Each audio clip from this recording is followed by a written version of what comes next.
ሰላም እንዴት ናችሁ? የቻናሌ ቤተሰቦች በያላችሁበት ሰላማችሁ ይብዛ። ዛሬ ይዤላችሁ የመጣው አማርኛ ፊደል ነው። አማርኛ ፊደል ከዘ ፊደል እስከ ፐ ፊደል ያሉ ፊደሎችን አብረን እንለማመዳለን። በደንብ እንዴት እንደምትቆጥሩ አስረዳችኋለሁ። ቪዲዮውን ላይክ እና ሼር በማድረግ ተከታተሉ። አዲስ ሆናችሁ ደግሞ ሰብስክራይብ አድርጋችሁ የቻናሉ ቤተሰብ መሆን ትችላላችሁ። ለበለጠ መማር የምትፈልጉ ከታች በማስቀምጠው ስልክ ደውላችሁ አናግሩኝ። በቅርብ ቀን አማርኛ ፊደሎችን ከፊደል ጀምሬ እስከ ረጃጅም ጽሁፍ ንባብ ድረስ አስተምራችኋለሁ። ደውሉልኝ ማለት ነው።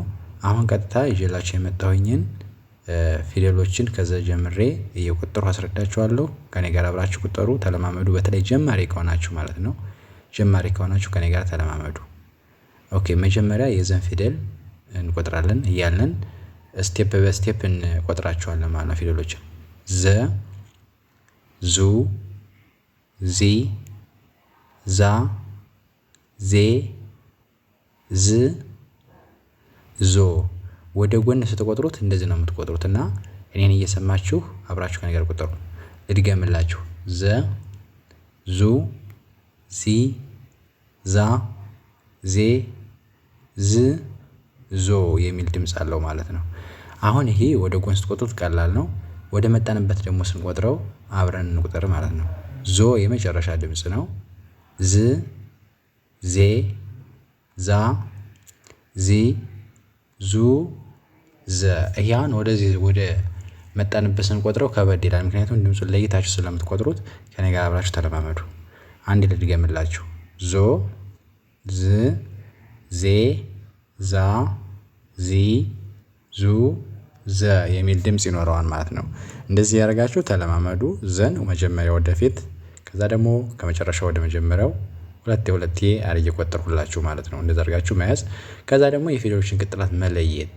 ሁለተኛው ፊደል ከጎኑ ቅጥላት መኖሩን፣ ሶስተኛው እግሩ ሸፋፋ መሆኑን፣ አራተኛው አንድ እግሩ አጭር አንድ እግሩ ረጅም መሆኑን ማወቅና የተለያየ ቅርጽ ስላላቸው ቅርጻቸውን በደንብ በማስተዋል ከዛ ወደ ማንበብ ትሄዳላችሁ ማለት ነው። በተለይ ጀማሪና ፊደል እየቆጠራችሁ ከሆነ እሺ።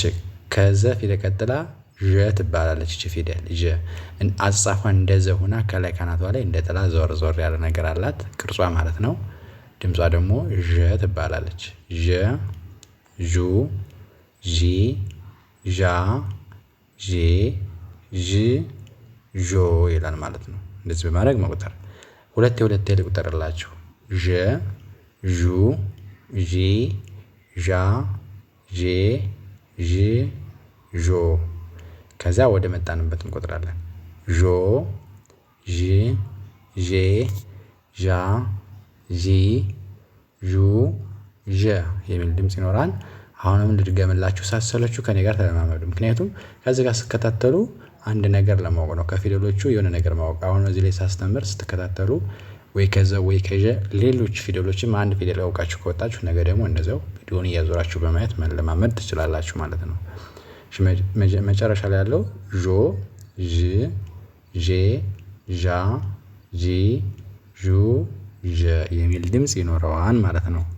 ኦኬ፣ ከዠ ፊደል ቀጥላ ደግሞ የ ትባላለች። እቺ የ ነው የምትባለው። የ፣ ዩ፣ ይ፣ ያ፣ ዬ፣ ይ፣ ዮ ይላል ማለት ነው።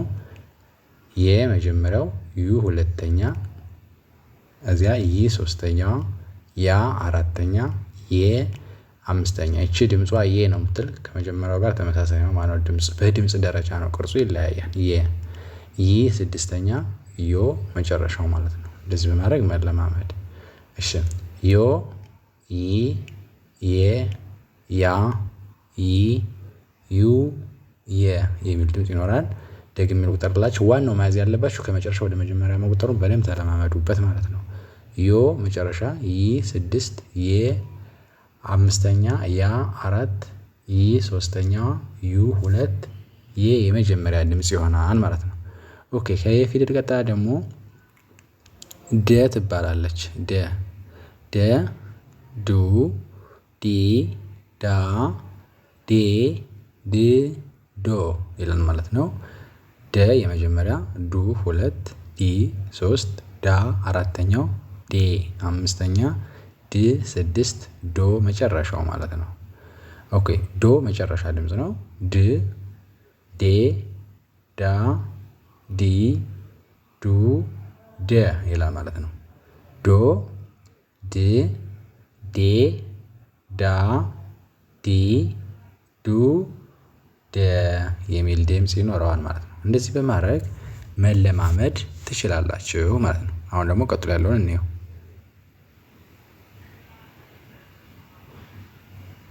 እሺ ከደ ፊደል ቀጥላ ደግሞ ጀ ትባላለች። ጀ ጁ ጂ ጃ ጄ ጅ ጆ ይላል ማለት ነው። እንድገመው። ጀ የመጀመሪያው፣ ጁ ጂ ጃ ጄ ጅ ጆ ይላል ማለት ነው። እሺ ከዛ ወደ መጣንበት ጆ ጂ ጄ ጃ ጂ ጁ ጀ። ኦኬ ጆ መጨረሻ ነው። ጂ ስድስተኛ ነች። ያው ከደ ፊደል ጋር እቺ ካናቷ ላይ ቅጥላት ነው የተደረገባት። ይሄ ደግሞ ቅጥላት የሌላት ናት። ቅርጹን በደንብ ፊደሉን ማስተዋል አለባችሁ ማለት ነው። ጂ ጄ አምስተኛ፣ ጃ አራት፣ ጂ ሶስተኛ፣ ጁ ሁለት፣ ጀ መጀመሪያ ይሆናል ማለት ነው። ኦኬ ከጀ ቀጥሎ ደግሞ ገ ትባላለች። ገ ጉ ጊ ጋ ጌ ግ ጎ ይላል ማለት ነው። ድገመው። ገ ጉ ጊ ጋ ጌ ግ ጎ። ከዛ ወደ መጣንበት ጎ መጨረሻ፣ ግ ጌ ጋ ጊ ጉ ገ። ሳሰለችሁ ተከታተሉ። ምክንያቱም መደጋግመላችሁ ደግማችሁ ትቆጥሩት። አንዳንዴ ድግግሞች በጣም ጠቃሚ ነውና ደጋግማችሁ በመቁጠር ተለማመዱ ማለት ነው። እሺ ልድገምላችሁ። ጎ ግ ጌ ጋ ጊ ጉ ገ። እንደዚህ ከያዛችሁ በቃ አማርኛ ዝም ብላችሁ ነው የምታነቡት፣ ምንም አይከብዳችሁም። እሺ ከዛ ጠ ከገ ቀጥላ ጠ ነች። ሶስት ጣት ያላት ጠ ትባላለች። ጠ ጡ ጢ ጣ ጤ ጥ ጦ ይላል ማለት ነው። መጀመሪያው ጠ፣ ጡ ሁለተኛ፣ ጢ ሶስተኛ፣ ጣ አራት፣ ጤ አምስት፣ ጥ ስድስት፣ ጦ መጨረሻው ማለት ነው። ከዛ ወደ መጣንበት ጦ የመጨረሻው፣ ጥ ጤ ጣ ጢ ጡ ጠ የሚል ድምጽ ይኖረዋል ማለት ነው። ልድገምላችሁ። ጦ ጥ ጤ ጣ ጢ ጡ ጠ የሚል ድምጽ ይኖረዋል። እንደዚህ በማድረግ መለማመድ። ከጠ ቀጥላ ደግሞ ጨ ትባላለች። ጨ ጩ ጪ ጫ ጬ ጭ ጮ ትላለች ማለት ነው። እቺ ቀለበት አላት። ጨ ጩ ጪ ጫ ጬ ጭ ጮ የሚል ድምጽ ይኖረዋል ማለት ነው። ከዛ ወደ መጣንበት ደግሞ ጮ ጭ ጬ ጫ ጪ ጩ ጨ የሚል ድምጽ ይኖረዋል ማለት ነው። እናንተ አሁን የፊደሎችን ቅጥላትና ምን አይነት ቅርጽ እንዳላቸው በማስተዋል ከመጨረሻው ደግሞ ወደ መጀመሪያው ደግማችሁ በመቁጠር ማንበብ ትችላላችሁ ማለት ነው።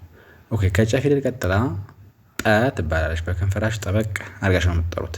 ከዚህ አካባቢ ያሉ ፊደሎች ጨ፣ ጠ፣ ጸ የሚሉ ፊደሎች የሚቀራረፍ አይነት አንድ አይነት ድምጽ ስለሚመስሉ ለጀማሪ ተማሪዎች ይከብዳሉ ማለት ነው። እቺ አሁን ጠ ነው የምትባለው። ጠ፣ ጶ፣ ጲ፣ ጳ፣ ጴ፣ ጵ፣ ጶ ይላል ማለት ነው። ልድገመው። ጰ፣ ጱ፣ ጲ፣ ጳ፣ ጴ፣ ጵ፣ ጶ። እንደዚህ ወደ ጎን ስትቆጥሩት አንዴ ከያዛችሁ ዝም ብላችሁ ማነምነም ነው፣ አይከብድም ማለት ነው። ወደዚህ ደግሞ ነው የሚከብደው። ጶ መጨረሻ፣ ጵ፣ ጴ፣ ጳ፣ ጲ፣ ፑ፣ ጰ ይላል ማለት ነው። እንደዚህ በማድረግ መለማመድ። ጠ የመጨረሻዋ ማለት ነው። ጶ፣ ጵ፣ ጴ፣ ጳ፣ ጲ ሶስተኛ፣ ፑ ሁለት፣ ጰ የመጀመሪያ ድምጽ ይሆናል ማለት ነው። እንደዚህ በማድረግ መለማመድ ትችላላችሁ።